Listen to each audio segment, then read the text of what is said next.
정치인, 기업인, 연예인, 유튜버 등이 각종 논란에 진심으로 사과하지 않는 모습을 보이며 대중의 외면을 받는 경우가 많이 있는데요. 작년 일본의 한국에 대한 무역 보복에서 시작된 일본 상품 불매운동처럼 말이죠. 더구나 기업의 오너가 막말을 하면서 불매운동의 불을 더 붙이기도 하는데요.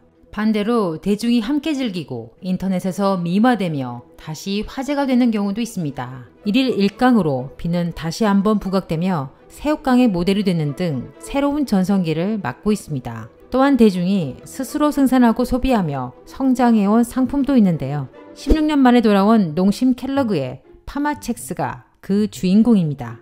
로이터 통신은 6월 30일 이에 대해 민주주의의 맛, 파마 시리얼을 놓고 16년 동안 쌓은 대한민국이란 제목의 기사에서 이것은 한국에서 민주주의의 주요 승리로 환영받고 있다며 16년간의 망명 생활 후 이번 주 한 대통령이 의기양양하게 돌아와 자신의 정당한 자리를 차지하게 되었다라며 대중의 놀이에 동참했습니다. 수년간 열성 팬들에 의한 끊임없는 캠페인 끝에 출시된 첵스 시리얼 한정판은 온라인 상점에 출시되자 이틀 만에 매진되었습니다. 이 이야기는 16년 전으로 거슬러 올라갑니다. 2004년 12월 1일 농심 켈러그에서는 자사의 시리얼인 첵스 홍보를 위해 첵스 초코나라 대통령 선거 이벤트를 열었습니다. 밀크초코 맛을 상징하는 체키와 파맛의 차카를 후보로 내세워 새로운 맛에 투표해달라고 부탁했습니다. 둘 가운데 더 많은 표를 얻은 쪽의 첵스를 생산한다고 하면서 말이죠. 처음부터 투표는 체키의 승리로 끝나기 위한 기획으로 불공정한 투표였습니다. 모든 여건이 체키에게 유리했죠. 하지만 사람들은 이에 동의하지 않았습니다. 소비자들에게 선택권을 주는 신용만 한다며 커뮤니티 웃긴 대학의 유저들이 차카를 밀어주자고 하면서 반전이 시작되었습니다. 많은 네티즌들이 차카에게 몰표를 던지기 시작했고 체키 4,620표, 차카 42,719표로 차카가 압도적으로 이기는 상황까지 되었습니다. 농심 켈러그에서는 자신들의 의도와 다른 상황이 벌어지자 무효표를 걸러낸다며 정보 보안업체까지 동원해 부정하게 행사한 표라며 차카의 표 42,000개를 삭제했습니다. 하지만 여전히 차카의 표가 6,000표나 앞섰고 켈러그는 급기야 ARS 전화와 롯데월드 현장 투표를 추가해 체키 당선을 선언해버립니다. 켈러그는 체키를 당선시키기 위해 개표 조작, 흑색 선전, 특정 후보 밀어주기 등 온갖 부정선거 수단을 동원해 체키를 당선시켰고 여기에 체키 당선 기념 광고까지 제작해 뿌리면서 차카 팬들은 반칙과 부정선거를 알리며 항의했습니다. 이 사건을 계기로 체키를 독재자로, 차카를 민주투사로 추대하는 네티즌들의 인터넷 밈이 생겨나 컬트적인 인기를 끌었습니다. 시간은 흘러 파마첵스 사건 15주년이 되었을 때는 팬 아트를 그리고 파마첵스를 다시 언급하거나 트위터에서는 프레이포첵스라는 해시태그까지 나타나며 대중의 의식 속에 계속 남았습니다. 그런데 드디어 2020년 7월 파마첵스가 출시되면서 한편은 트위터에 체키의 부정행위 세력은 축출되었고 차카의 16년간의 투쟁이 마침내 막을 내렸다는 글을 남기며 기뻐했습니다.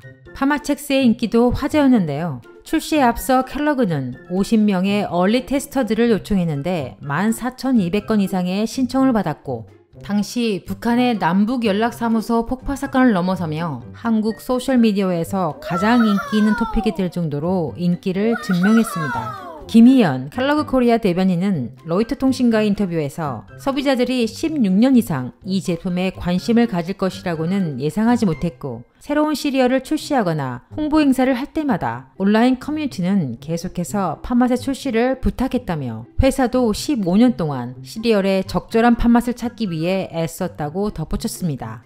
파마첵스 사건의 경우처럼 온라인 투표 마케팅은 회사의 의도대로 흘러가지 않는 경우가 많은데요. 이 사건이 있고 8년 뒤 일본에서도 비슷한 사건이 벌어졌는데 이번에도 켈러그였습니다. 2012년 5월에 일본 켈러그에서 초코아라는 시리얼 제품에 초코를 넣으려 하는 코코와 와사비를 넣으려 하는 스핑크스 사이에서 투표가 진행되었는데요. 일본의 DC 인사이드로 불리는 2채널에서 와사비 맛 투표 동료글이 올라왔고 221만 1137대 13,131로 와사비 맛이 압도적 표차로 앞서가자 일본 켈러그도 부정하게 행사한 표라며 스핑크스에게 표를 준 사람들의 표를 무효로 바꾸거나 코코군의 표로 바꿔버리면서 14,677대 9,367로 코코군의 초코맛이 이기며 파마첵스 사건과 비슷하게 끝났습니다.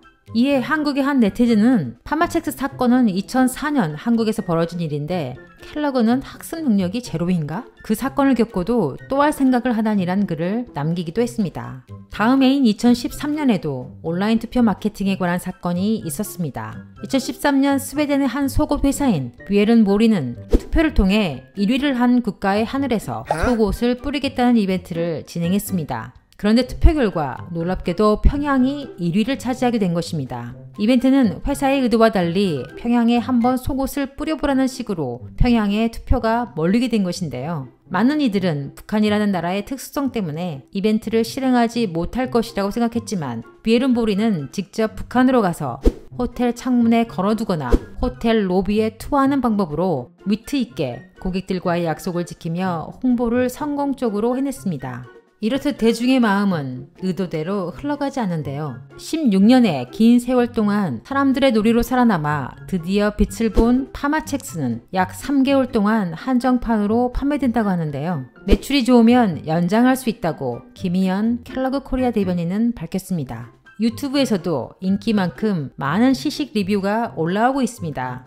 대체적으로 맛보다는 재밌는 놀이로 생각하고 있는 것 같습니다. 저도 한번 먹어볼 생각인데요. 파마첵스가 한정판으로 끝날 것인지 아니면 장기 집권할 수 있을지 여러분의 생각은 어떠신가요? 전설처럼 전해지는 사실을 전하려고 하는 전설의 교양이었습니다. 구독과 좋아요는 영상 제작에 큰 힘이 됩니다. 시청해주셔서 감사합니다.